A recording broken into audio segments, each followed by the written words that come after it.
Assalamualaikum warahmatullahi wabarakatuh. Halo semuanya. Di sini saya akan membahas materi tentang teori terbentuknya bumi dan bentuk serta susunan bumi. Perkenalkan, nama saya yaitu Nur Fadilah Anasya dengan NIM 2519463 dari seksi 25BB11. 1. Teori terbentuknya bumi. Yang pertama yaitu teori nebula atau nebular hypothesis.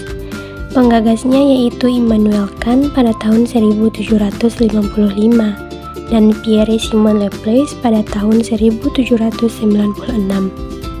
Isi teorinya yaitu tata surya, termasuk bumi terbentuk dari awan gas dan debu raksasa atau nebula yang mengalami kondensasi dan rotasi. Gaya gravitasi menyebabkan materi bergabung membentuk matahari di pusat dan planet-planet, termasuk bumi dan planet-planet lain di sekitarnya.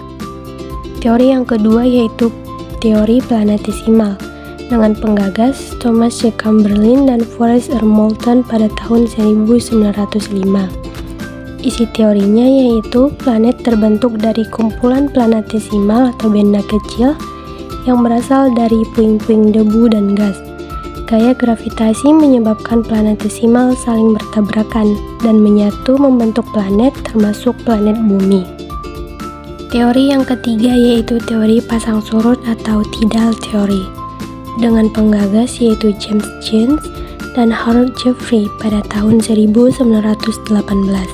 Isi teorinya yaitu bumi terbentuk dari materi yang tertarik dari matahari karena gaya gravitasi dari bintang lain yang melintas dekat matahari. Materi-materi ini kemudian mendingin dan memadat menjadi planet-planet.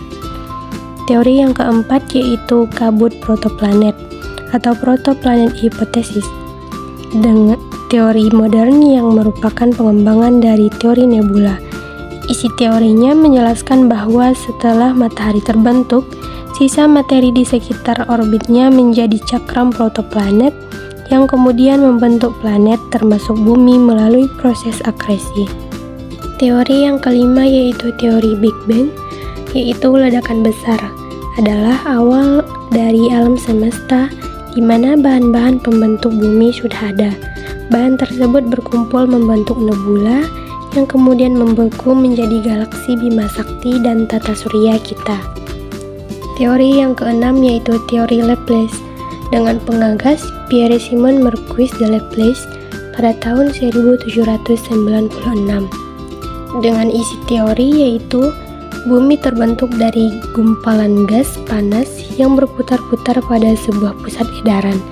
Setelah itu terbentuklah sebuah cincin-cincin gas di sekelilingnya yang kemudian terlempar atau bergerak menjauh.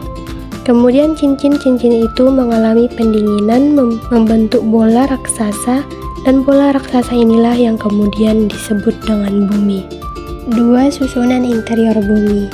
Yang pertama yaitu kerak bumi, merupakan bagian terluar bumi, terdiri atas dua bagian yaitu kerak benua memiliki ketebalan 20-70 km dengan kisaran suhu 200 derajat sampai 500 derajat Celcius, dengan kerak samudra dengan ketebalan 8-15 km dengan suhu kisaran 400 derajat sampai 700 derajat Celcius.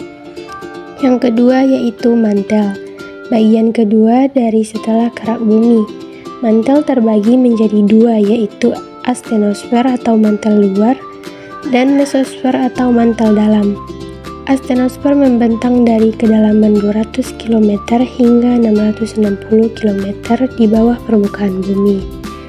Suhunya adalah 1100 derajat sampai 2000 derajat Celcius dan memiliki densitas rata-rata 3,3 gram per cc. Sedangkan kedalaman mesosfer adalah berkisar 660 sampai 2900 km dengan suhu 2000 derajat sampai 3000 derajat Celcius dan memiliki densitas sekitar 5,7 gram per cc. Yang ketiga yaitu inti, merupakan bagian terdalam bumi. Inti juga dibagi menjadi dua yaitu inti luar dan dalam. Inti luar bumi memiliki kedalaman 2.900 sampai 5.100 km dengan entitas 10 sampai 12 gram per cc. Adapun suhu inti luar berkisar 3.000 derajat sampai 3.800 derajat Celcius. Susunan bumi. Yang pertama yaitu atmosfer. Adalah lapisan gas yang menyelimuti planet seperti bumi yang memiliki peran vital dalam memungkinkan kehidupan dengan menyediakan udara untuk bernafas, menjaga kestabilan suhu, melindungi dari radiasi matahari dan meteor, serta membentuk cuaca dan iklim. Yang kedua yaitu litosfer. Litosfer adalah lapisan terluar bumi yang padat, terdiri dari kerak dan bagian atas mantel yang kaku, serta merupakan bagian dari lempeng tektonik yang bergerak di atas astenosfer yang lebih lunak. Komponen dan struktur litosfer yaitu terdiri dari kerak bumi, mantel atas, dan lempeng tektonik. Yang ketiga yaitu hidrosfer. Adalah semua bentuk air yang ada di permukaan bumi, di bawah tanah dan di atmosfer termasuk laut, sungai, danau, air tanah, gletser salju, serta uap air.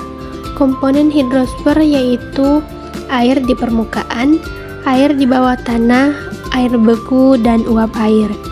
Siklus hidrosfer yang pertama yaitu evaporasi atau penguapan, yang kedua transpirasi, yang ketiga kondensasi, yang keempat presipitasi, dan yang terakhir yaitu infiltrasi dan aliran permukaan. Demikian pemaparan materi teori terbentuknya bumi dan bentuk serta susunan bumi dari saya.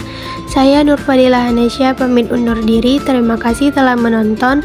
Assalamualaikum warahmatullahi wabarakatuh.